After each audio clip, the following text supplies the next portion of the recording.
I am thrilled that you're here. My goal is to provide you with the information that I most treasure from structured word inquiry and morphology. So, kind of the golden nuggets of knowledge for intervention, plus the tools I rely upon now and I never want to work without.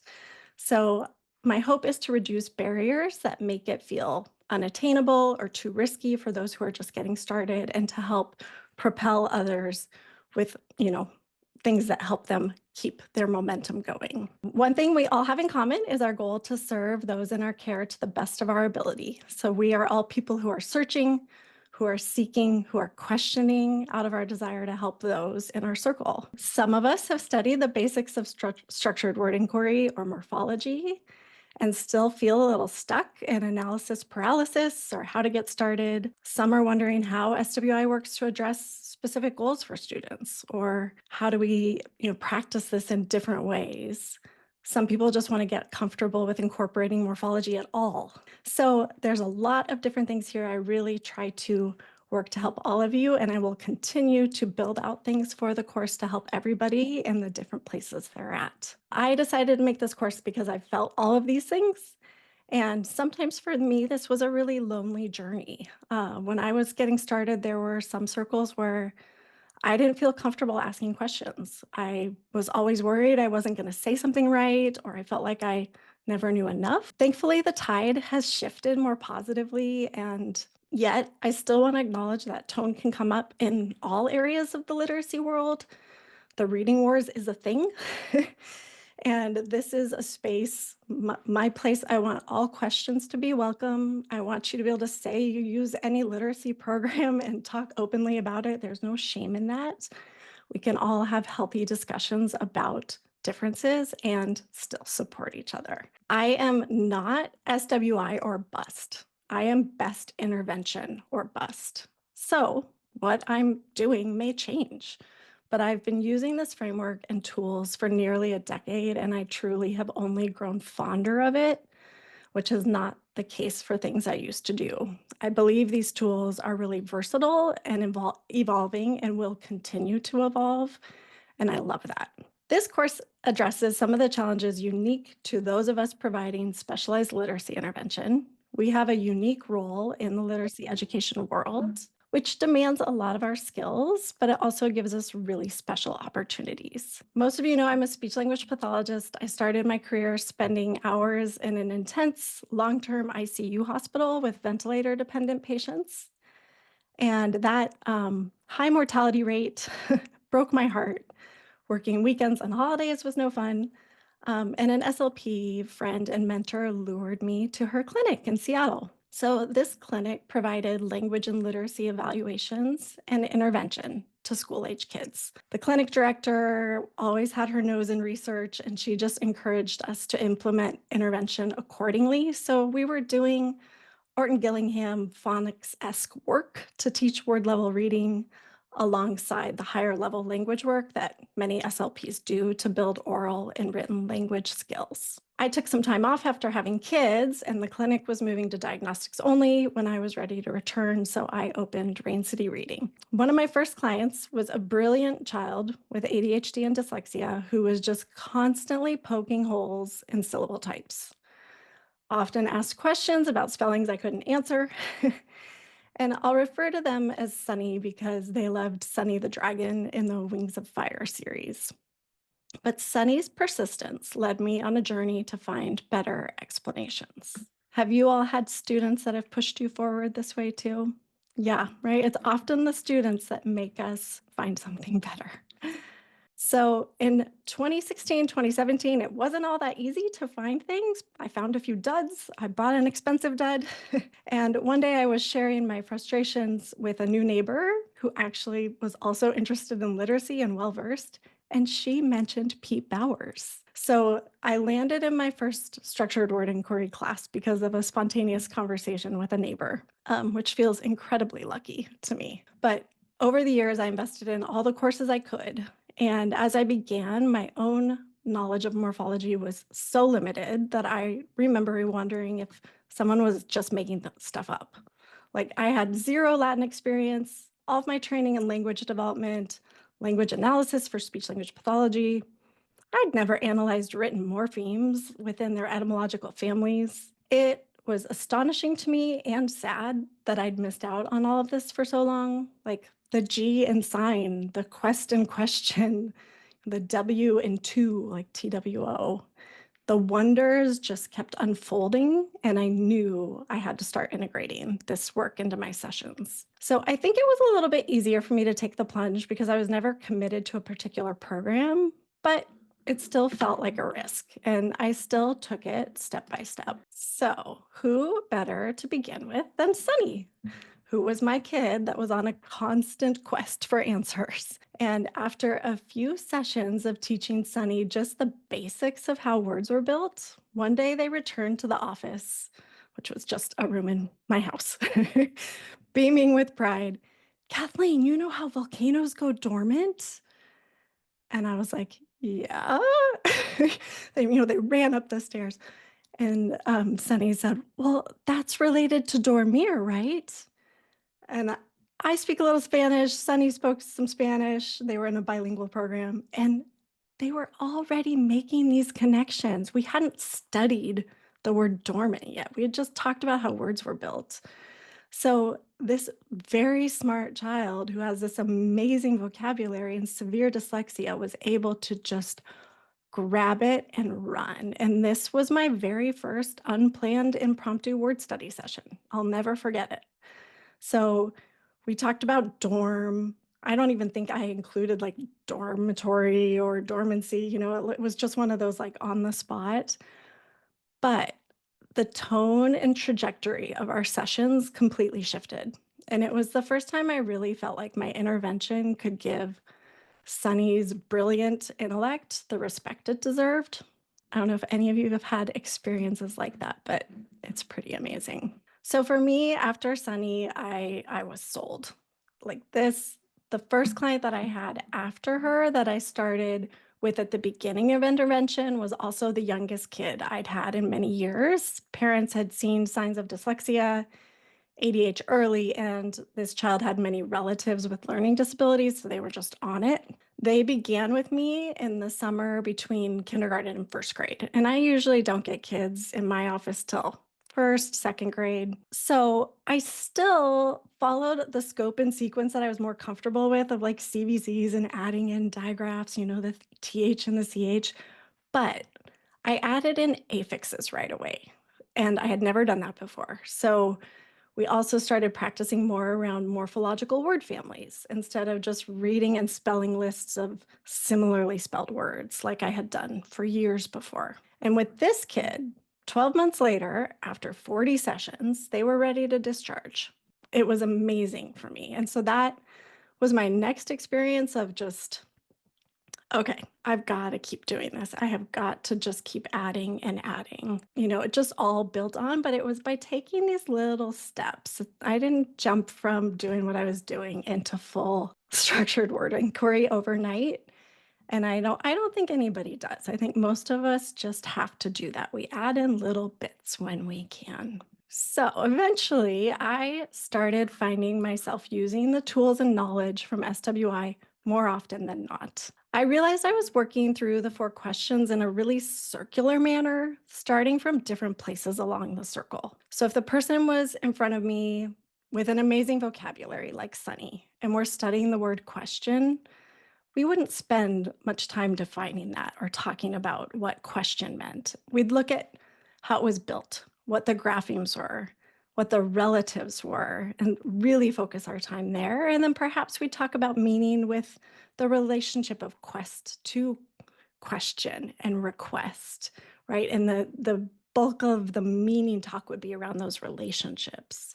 If a child was struggling with broader aspects of language alongside decoding, like dyslexic kids with developmental language disorder, I'd spend more time studying and practicing with meaning, including how different affixes influence parts of speech. So we build the spelling and then we're using those words. We're composing sentences with the different affixes on the basis so that the kids understand how this impacts grammar too and get to practice with it. But no matter what, I'm often just weaving in and out of these questions.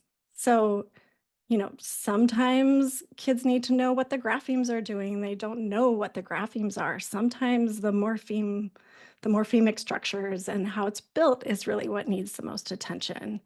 And so it's just up to me as the clinician, the tuned in observer, to focus on this student's specific needs. If you've heard the quote from a British statistician, George Fox, that all models are wrong, but some are useful, it's something I think about a lot with regards to literacy models. On the left, you see the Seinberg-McClellan triangle model from 1989 that analyzed how meaning is extracted from print while reading. Pete Bowers added the morphology interplay, showing how it's really the consistent binder between meaning, speech, and print. Many older models, like Scarborough's rope, don't even talk about morphology at all. Here we see the 2021 active view of reading from Duke and Cartwright. This is one of the more recent models to be published. And in this one, we see morphology considered as one of the bridging processes, just like Pete talked about, connecting our ability to extract meaning from print with our ability to decode the word, like a binding agent. I also really appreciate that this model encourages us to consider other variables, including a child's ability to sustain attention, to remain engaged, to incorporate strategies. There is so much complexity in what we do, and this model shows more of it. And I also really like that SWI holds room for complexity. I've kept an eye on how tools and knowledge from SWI fit into the theories and models of language and learning, while also acknowledging that SWI isn't meant to be a one-size-fits-all approach. It's not a program. My understanding of it at its core is it's aiming to teach orthography, the system of written language, as accurately as possible. I've really appreciated witnessing many within the SWI community strive to do this well by considering broader concepts of learning, cognitive science, like cognitive load, recall strategies, anchoring new information to known information, and beginning with concrete examples before moving into abstract. It's SWI that showed me the importance of analyzing English as accurately as possible. And based on modern English conventions, not how a base may have been spelled centuries ago, like its root form. So while many morphology materials may not have a final E on a base because it wasn't present in the Latin or Greek roots, I believe SWI's model for analyzing both morphemes and graphemes is cohesive, accurate, and always changing and growing too. So accuracy is improving, and reduces confusion in the long run. If we start with this base, SCRIBE, scribe, from the Latin verbal root scribere, don't judge me for my Latin pronunciation skills. It denotes write. Many morphology resources for literacy will leave out the final E in building words off of this. There's a reason why. If we look at these four principal parts of the verb, you see the scribo, scribere, scripsi, and scriptus, I think. That's like present, infinitive, perfect, and past participle forms. But English bases are derived from the second and fourth parts. And so with the scribere and the scriptus, we peel off the Latin suffixes, and this indeed leaves us one without a final E. But in modern English, we have to have that E for a ton of words. And so SWI's inclusion of this E is key to making some aspects of the English orthography system work. Word sums are born out of the work of real spelling. They're used extensively in structured word inquiry, and they're a really beautiful way to observe the necessity of final E's. You'll probably see that without a final E, we wouldn't be able to build a word like describe. And building a word like scribble, we would need to double the B if we're following the rules of word sums. If we look at the base PHONE, I spell them out because the sound and pronunciation might change depending on what's being added. So that base is derived from the Greek root for sound or voice. And we have to have that E to build words like homophone and megaphone and telephone, as well as to avoid doubling in constructions like phoneme and phonology. So, not adding the final E is ignoring a key role in modern day English orthographic system, and including it allows us to be more consistent and reliable. So, it's the accurate analyses of graphemes and morphemes that really allow us to use word sums and matrices as reliable tools. And these tools are here because of structured word inquiry. So, the late Michel Rameau of Real Spelling brought them in, and the work of Pete Bowers, Fiona Hamilton, and other SWI leaders really spread the word. Another part of SWI that I cannot fathom leaving behind is analyzing morphemes instead of syllable types. I don't think any of these word sums are more difficult to learn than the syllable types.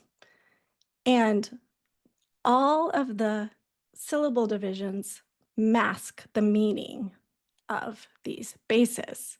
We don't see the spark and sparkle. We don't see the sign and signal. We don't see the froze and frozen. So I just love word sums. I have not missed syllable types one bit. I think they add such a richness by highlighting the morphemes, the bases, and the affixes. Even as a private practitioner, working on my own, I am a part of a team. I'm very aware of that. So I may not be working directly with the school, reading specialist if my kid has an IEP. But the parents, anyone they're working with at school, their classroom educator, we are all on this team for the child, even if we don't interact. So I think it's super important that there's a respect there. And I will tell kids, I don't use syllable types. I know some people find them helpful, and just show them the difference and talk about, what a spoken syllable is. I feel like we don't have to create the barrier, we can create a bridge. And just by those little explanations here and there, like, oh, yeah, you could break it down like this. You could also look at it like this. And I think most kids, if they're getting enough time with the morphology, they'll start to see that, like, oh, this is what is more reliable, because syllable types do end up breaking down. When we teach kids to read by sounding out or using syllable types, and they're not among the group of kids for whom spelling and reading come easy, because that we tend to not be working with those kids, they often approach spelling like it's tossing a coin, right? They know one grapheme can spell that phoneme, so like they'll throw it in, hoping they're choosing the right one. And maybe there's a double consonant, so let's throw that in too. But like anything's unstressed or reduced altogether or not representing a sound, they are in trouble. So let's just be the kids for a minute, okay?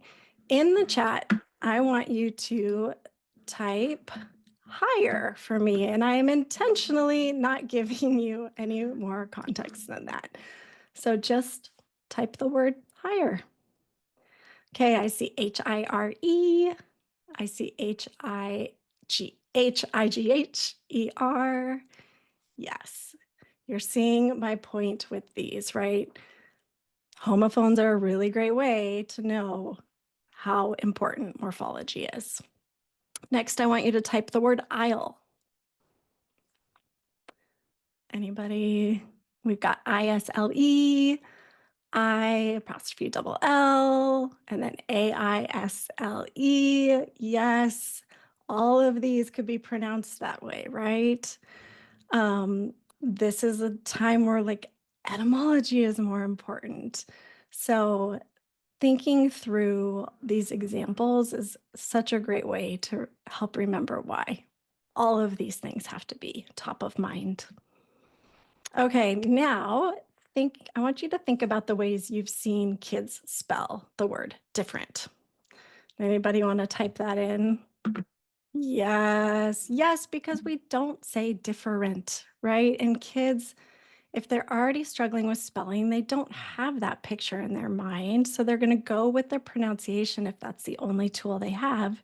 And we say different. That's different. So they're going to not show that reduced vowel like all of your examples. And I'm sure all of us have seen this. What about the word because? I know that there's, the texting way that people will do it. Yes, BECUZ is super, super common. Um, and what about favorite? Have you all seen? Oh, with a K. Yes, Amy, BEKUZ. Yep. um, yeah, and favorite, FAVRIT. Exactly. We're reducing it when we speak it. We don't say these vowels. And this is another really beautiful thing about word sums. If kids can learn to connect these morphemes, the word families, they can use a word like differ to help them get to different, prefer to preference.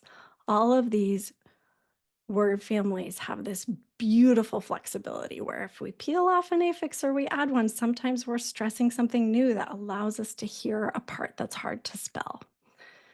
Because has the super cool history of being built with BE that meant by, it's different than the B, like I'll be there, and cause. And so if a kid knows how to spell cause, well, in that they can hear that there's an aw and it's easier to get to the AU. So sometimes it's both the word sum and the history that really help. And of course, favorite, we don't reduce that vowel if we say the word favor. Favorably, there's other relatives too. I have also greatly appreciated that structured word inquiry doesn't try to make every grapheme represent a phoneme. So I didn't know how badly I needed this until I started learning it. I believe it was Lynn Stone who referred to this tendency in the literacy world with the famous quote that if all we have is a hammer, everything's a nail. I don't know if you've heard her speak and say that, but I've been so guilty of just making every grapheme a phoneme, right? Like it will fit. You just try to make it fit. Because if that's all we got, that's all we've got. So broadening my understanding of the roles of graphemes has also dramatically changed my intervention.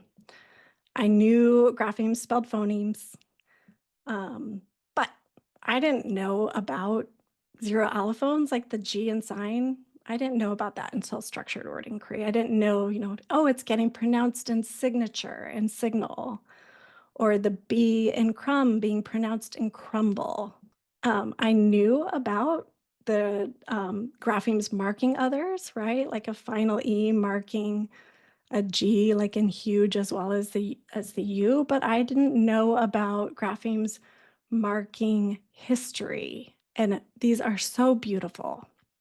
These really have the power to change kids from feeling frustrated about spellings to inspired, because so many of these tell gorgeous stories and connect to other words.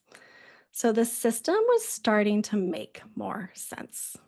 It was also SWI that taught me the importance of analyzing graphemes within morphemes, morphemes within words, words within sentences.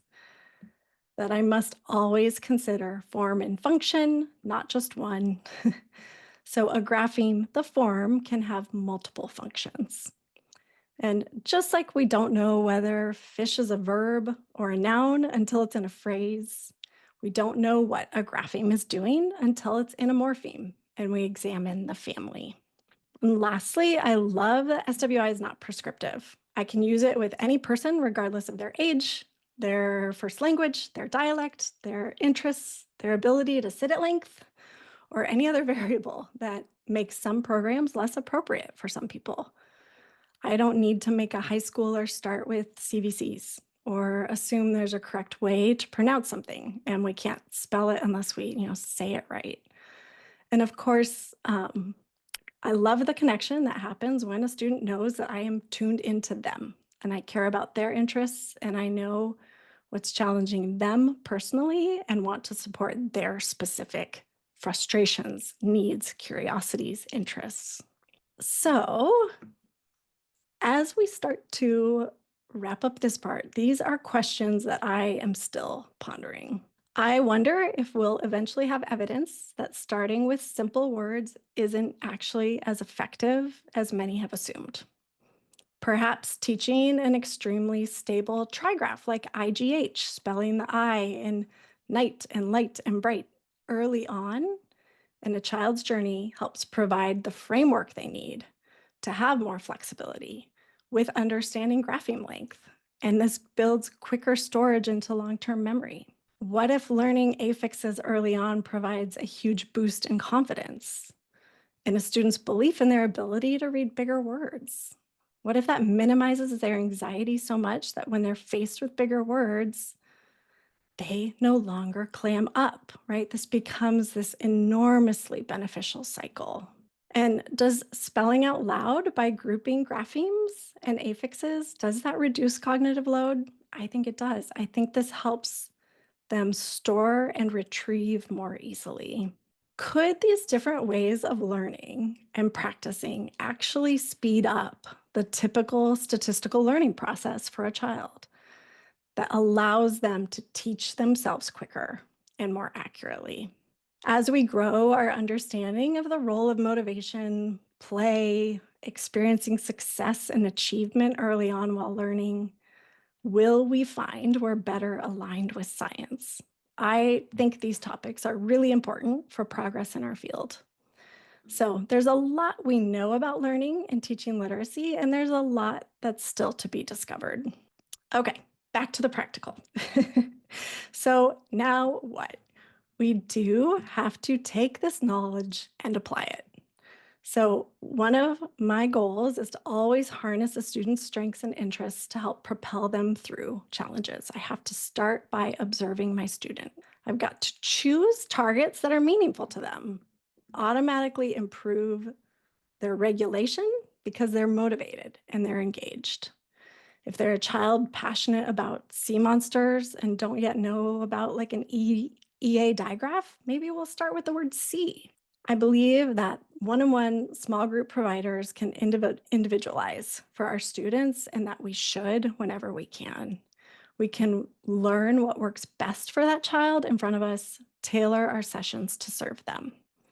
This includes practicing playfully with them. And so the modules will share a lot about all of these choices that we make when we're serving the children in front of us. I also think that people integrating SWI into their work have to practice their own self-reflection, observe themselves, and think about broader issues in learning too.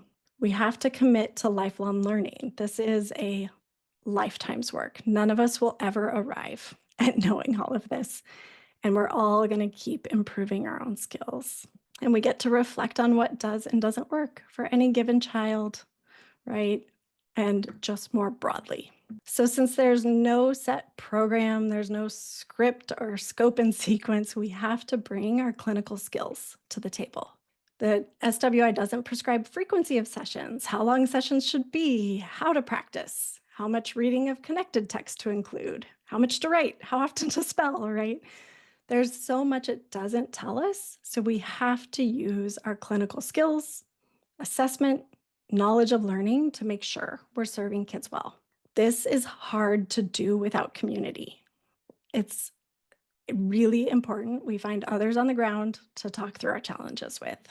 So the modules of this course will take you through some of the ways I incorporate tools and knowledge from SWI, like matrices, word sums, spelling out loud, and how I aim to make them as effective as possible for each individual. I'll show you how I start with kids, first by learning about them, observing, assessing the student, then by choosing what we'll study, finding ways to practice, and meaningful ways that work for them. And all of this is done while honoring our students, their unique skill set, their interests, their strengths, their challenges. Our ability to connect with our students is foundational to everything we do. I love that SWI provides a ton of room to honor our students as individuals, many of whom are neurodivergent. I believe its effectiveness is driven in part by the specialist's ability to observe carefully, to choose next steps very wisely, to think through needs and interests, and then practice in ways that are beneficial and playful and thoughtful. So, next, you all can start diving into the case studies. You'll get to meet the 4 different students, and then I will offer Q&As once a month. You can send me questions anytime. If they're a really quick answer, I might just fire you off an email response and not hold it till the Q&A. If it's more complex, we'll keep it for the Q&A time. And as long as I get a few questions, days in advance, we'll hold the Q&A. If nobody sends me questions, then it won't happen. So send me questions. I want you to ask questions, and I answer those questions anonymously in that time. Okay, that's very purposeful. So I won't single you out, but if you're in the Q&A and you're like, that's my question, I want to ask more, go for it. This course is new, it's fresh, I'm still adding to it. So if you have things you need or you want, I'm super open to suggestions. Well, thank you all for coming and spending some of a Saturday with me. I know that it's a really busy Saturday for many people, tucking things in the midst of it all. And I'm so glad to get to see you all and connect. So thanks for coming. Appreciate it. Hope you all have a great rest of your weekend. Okay. Bye.